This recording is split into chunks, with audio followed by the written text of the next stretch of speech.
Have you ever asked yourself, what is the difference between literacy and critical thinking skills? A question that upon first glance might seem simple, but in reality, dives deep into the complexities of our educational systems and societal structures.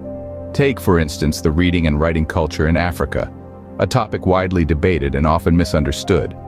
Some argue that Africans possess literacy, the ability to read and write, but lack the critical thinking skills necessary to transform that literacy into meaningful dialogue and written material. This sentiment was echoed by the Zambian Speaker of Parliament, who commented on the seeming disconnect between mere literacy and the application of that literacy in a critical and thoughtful manner. Yet, this issue is not unique to Africa. In contrast, many other continents grapple with the same problem, albeit in different forms. For example, there is an abundance of shallow and superficial content flooding social media platforms across the globe. This suggests that the ability to read and write does not automatically result in thoughtful and critical content creation.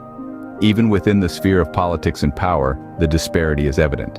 In Africa, notable intellectuals and politicians such as Robert Mugabe and Edison Zvobgo have left little to no written work for future generations to understand their thought processes and perspectives.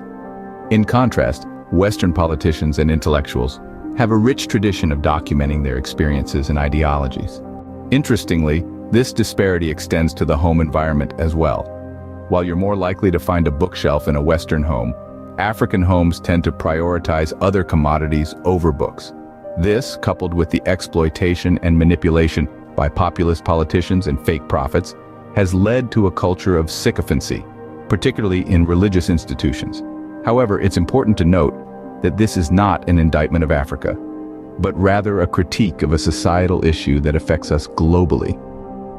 The manipulation and exploitation of ordinary people is not unique to societies where little reading and writing takes place. It's a universal issue that needs addressing. So, how do we begin to tackle this issue? Start by engaging in meaningful conversations. Ask yourself, does the perspective of Nelly Mutti resonate with you?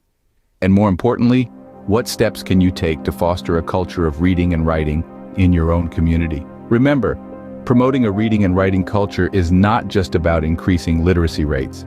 It's about fostering critical thinking skills, encouraging intellectual curiosity, and creating societies that value knowledge and understanding. So, share your views, engage in the conversation, and let's work together to create a world that values literacy, critical thinking, and the power of the written word.